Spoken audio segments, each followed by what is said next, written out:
పెళ్ళైన మరుసటి రోజే శాంతి ముహూర్తం పెట్టాం. అయినా వాళ్ళింకా దూరంగానే ఉన్నారు. అలా అని నువ్వెలా అనుకుంటావు వదినా?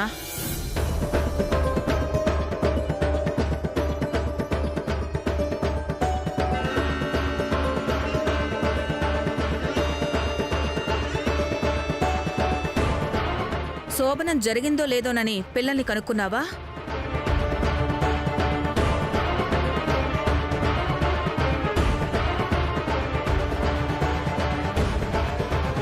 పొద్దునేదో కోయిదరొచ్చి చెప్పాడని అదే నిజమనుకుంటున్నావా? మా శోభనం జరగకుండా నువ్వే అడ్డుపడి ఇప్పుడేమీ తెలియనట్టు ఏం మాట్లాడుతున్నావు పిన్ని? నువ్వేం చేసినా పంతులు ముహూర్తం పెట్టేంత వరకు వీళ్ళకి శోభనం జరగదు. ఈ టైం చాలు మళ్ళీ వాళ్ల మధ్య చిచ్చురేపి శాశ్వతంగా దూరం చేయడానికి.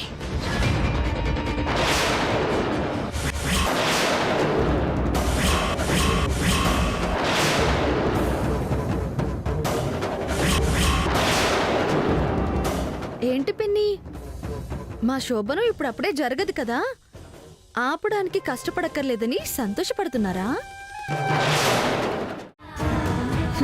నానికి తెలిస్తే ఏదో చేసేస్తాడో అని తెగ హడావిడి చేశావు కదా. చివరికేం చేశాడు? నీలాగే నోరు మూసుకున్నాడు. కాదు, నేనెక్కడ నోరు విప్పుతానా అని నువ్వే వాడి నోరు మూయించావు. నన్నెవ్వరూ ఏమీ చెయ్యలేరే. ఈ ఇంట్లోంచి అడుగు కూడా బయట పెట్టించలేరు. మొన్నొచ్చింది చిన్న గాలివాన మాత్రమే పిన్ని, దానికే చిగురుటాకులా వణికిపోయారు. అసలైన తుఫాను ముందు ముందు రాబోతోంది. పునాదులు మొత్తం పెకిలించి పారేస్తుంది.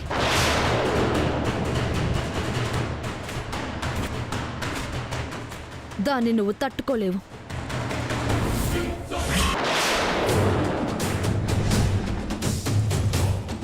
అంతవరకు నిన్ను ఉండనిస్తేనే కదే నీ తుఫాన్ కన్నా ముందు నేనే సుడిగుండంలా చుట్టి బయటికి విసిరేస్తాను.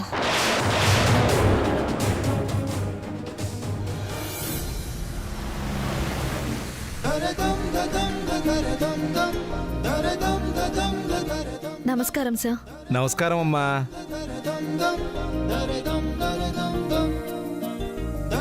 నీకోసం ఎదురు చూస్తున్నానమ్మా. చెప్పాను కదా 2 రోజుల్లో అమ్ముడుపోతుందని. అది మీరు కొన్న రేటు కన్నా 10 లక్షలు ఎక్కువేనమ్మా.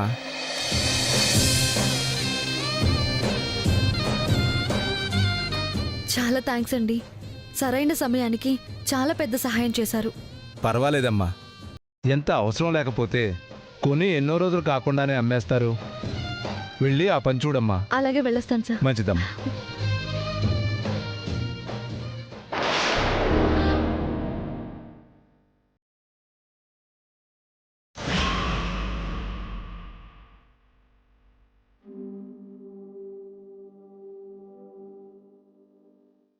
కానీ ఇప్పుడు దీన్ని తిరిగిస్తే నా మీద పడ్డ మచ్చ తిరిగిపోతుందా? ఎంత తప్పు దిద్దుకోవాలని చూసినా తప్పు చేసిందన్న మాట మాత్రం అలాగే ఉండిపోతుంది కదా. ఇది ఇచ్చాక కోడలు తాను చేసిన తప్పు తెలుసుకుని దిద్దుకోవడానికి ప్రయత్నిస్తోందని అత్తయ్య మావయ్య అనుకుంటే అదే చాలు. ఇది ఇంట్లో చేసే పనులన్నీ చేసి ఇంట్లో వాళ్ళందరినీ పిచ్చోళ్ళని చేసి నేను అవన్నీ బయటపడుతున్నాను కదా అని నా మీద ఎంత పెద్ద కుట్ర చేసిందో చూడొదినా. ఇది ప్రియం వదంటే. ఛాలెంజ్ చేసిందంటే సాధించి తీరుతుంది. నీతో మాట్లాడాల్సింది చాలా ఉంది, కానీ ఈ హ్యాపీ మూమెంట్ని షేర్ చేసుకోవాలి, పండగ చేసుకోవాలి కదా. ప్రియం వద పిన్ని, దేనంతటికీ నువ్వే కారణం కదా. నిన్ను వదలను పిన్ని. మావయ్య గారిని నువ్వెందుకు భయపెడుతున్నావో తెలుసుకుని ఆ సమస్యని పరిష్కరించి నీ అసలు రంగు బయట పెడతాను. ఎలాంటి కోడలైతే రావాలని మా అత్తయ్య మావయ్య కోరుకున్నారో అలాంటి కోడలే వచ్చిందని సంతోషపడేలా చేస్తాను.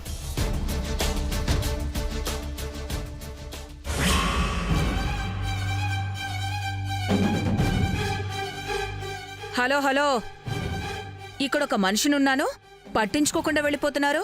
ఎవరు మీరు? వేదవతి గారిని కలవడానికి వచ్చాం మేడం. మేడం గారికి మేము తెలుసు. పనేంటి? మేడం గారికి తెలుసండి. తెలియాల్సింది నాకు. ఇప్పుడు ఈ ఇంటి పెత్తనం నా చేతిలో ఉంది. ఊరుకోండి మేడం. మీ చేతిలో పెత్తనం ఉండటం ఏంటి? పెత్తనం అంతా వేదవతి మేడం గారిది. మీరు ఈ ఇంటి ఆడబిడ్డ, మాకు తెలుసు కదా.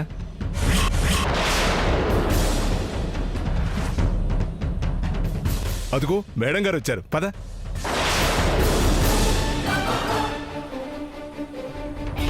నమస్కారం అమ్మా. నమస్కారం అమ్మా. రండి కూర్చోండి.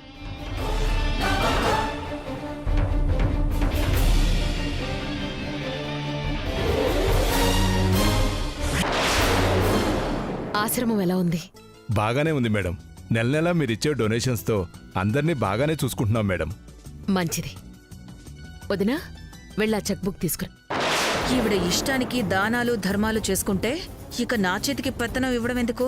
ఇలా అయితే నన్నెవరు లెక్క చేస్తారు?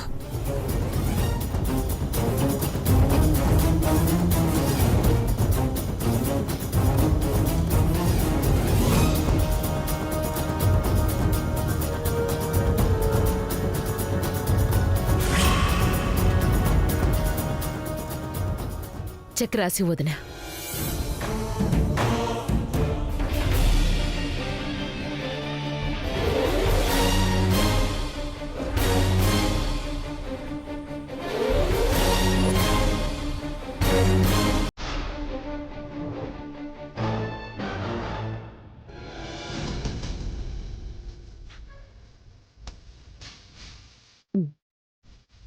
Thanks madam. ఇంకా ఏమైనా కావాలంటే మొహమాట పడకుండా అడగండి. అలాగే మేడం.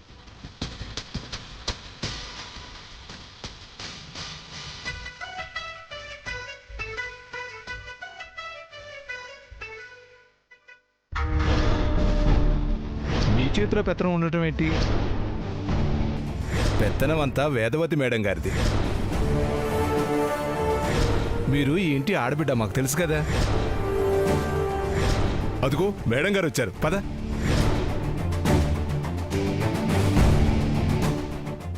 అన్నయ్య,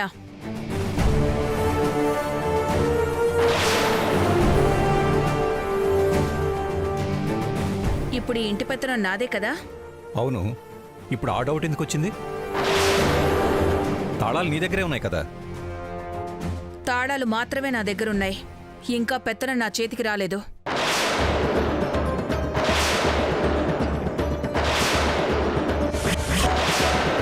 రాలేదా?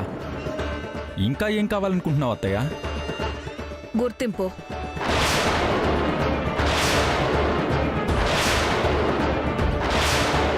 నాకు పెత్తనం ఇచ్చినట్టు ఇంట్లో వాళ్ళకి మాత్రమే తెలుసు.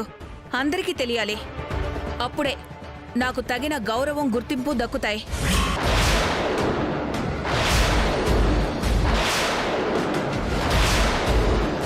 అందుకే నాకు పెత్తనం ఇస్తున్నట్టు సొసైటీలో అందరికీ తెలిసేట్టు పెద్ద ఫంక్షన్ చేయాలి.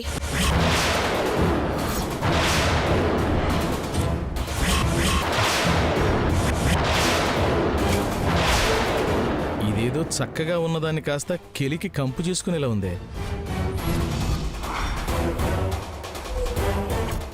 మాట్లాడవేంటన్నయ్యా?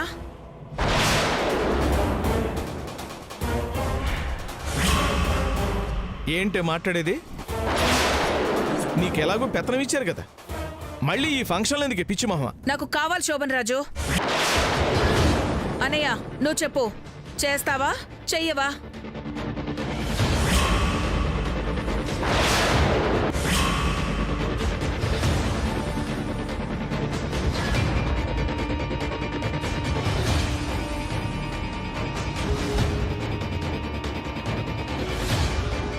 ఫంక్షనే కదా, దాందే ఉంది, చేద్దాం.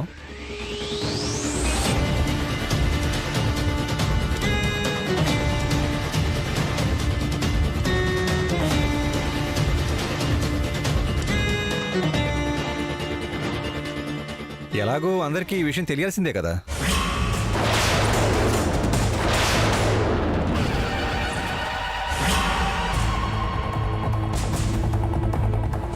అయితే రేపే ఫంక్షన్కి ఏర్పాట్లు చేస్తాను.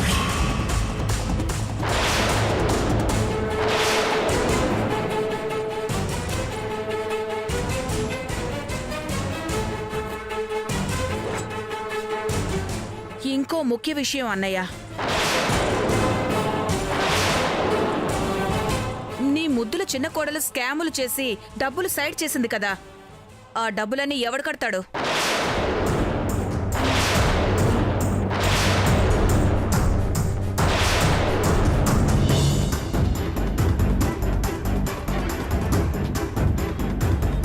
మన ట్రస్టే కదా, మన డబ్బులే కదా అనుకోవడానికి వీల్లేదు.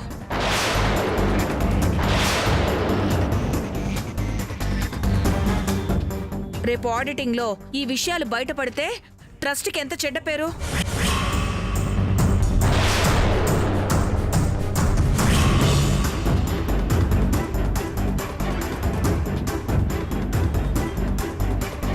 మళ్ళీ ఎవరైనా మనల్ని నమ్ముతారా?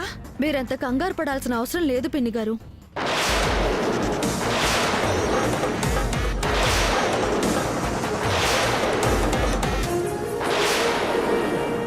ఆ డబ్బులన్నీ నేనే కడతాను.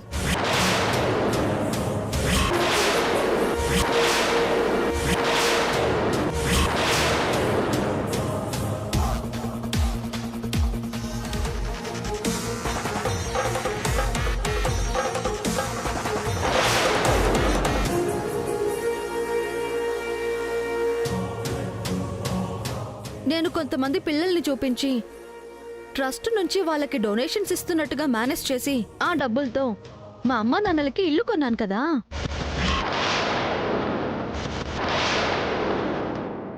అంతే కదా పిన్ని గారు, నేను చేసిన తప్పు అదే కదా.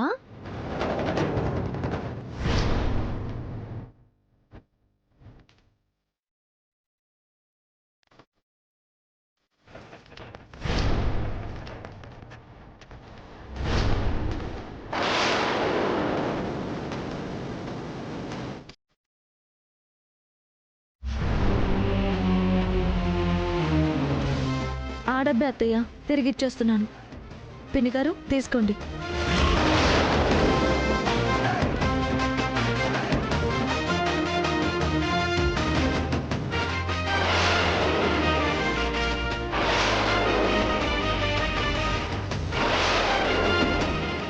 ట్రస్ట్ పేరు మీద ఇచ్చాను, చూసుకోండి పిన్ని గారు.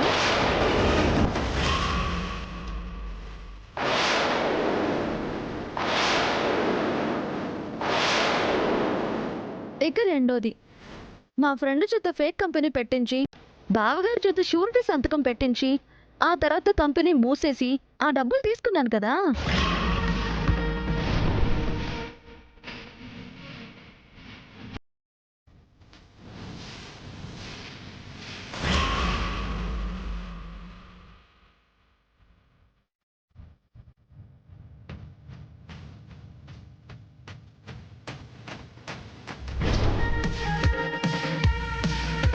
బావగారు, ఆ డబ్బులు కట్టాల్సింది మీరే కదా, తీసుకోండి.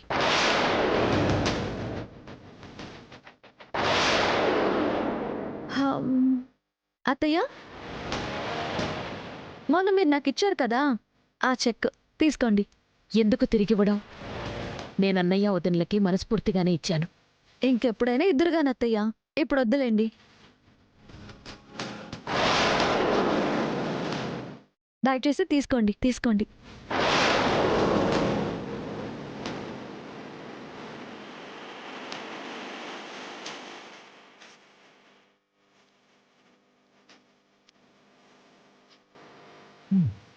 బాగుంది ధరణి, అందరికీ బాగానే తిరిగిస్తున్నావు కానీ మళ్ళీ అడుగుతున్నాను, నిజం చెప్పు, అసలు ఇవన్నీ నువ్వే చేసావా?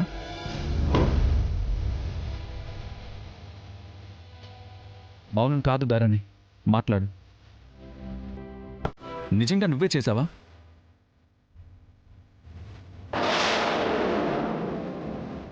సాక్ష్యాధారాలన్నీ నేనే చేశాయి అంటున్నాయి కదా బాబుగారు.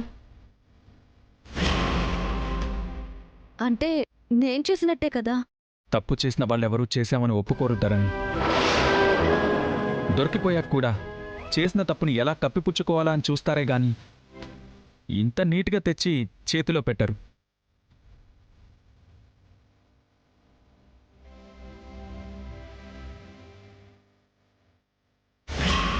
మా అన్న జుత్తు నా చేతిలో ఉన్నంత వరకు ఎవరు ఎంత అడిగినా నువ్వు చెప్పలేవే. నువ్వెందుకు ఏదో దాస్తున్నట్టున్నావు ధరణి. ఆ, ఏం లేదు బావగారు, నేను తప్పు చేశాను. ఆ తప్పుని సరిదిద్దుకుంటున్నాను.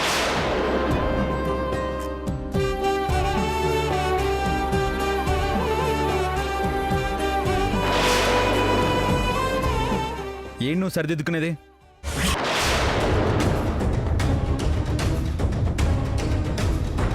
చేసిన తప్పులన్నీ పోతాయా?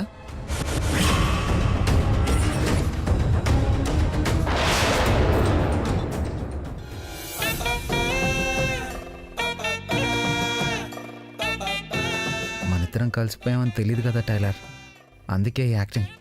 నువ్వు కూడా యాక్టింగ్ చేయి.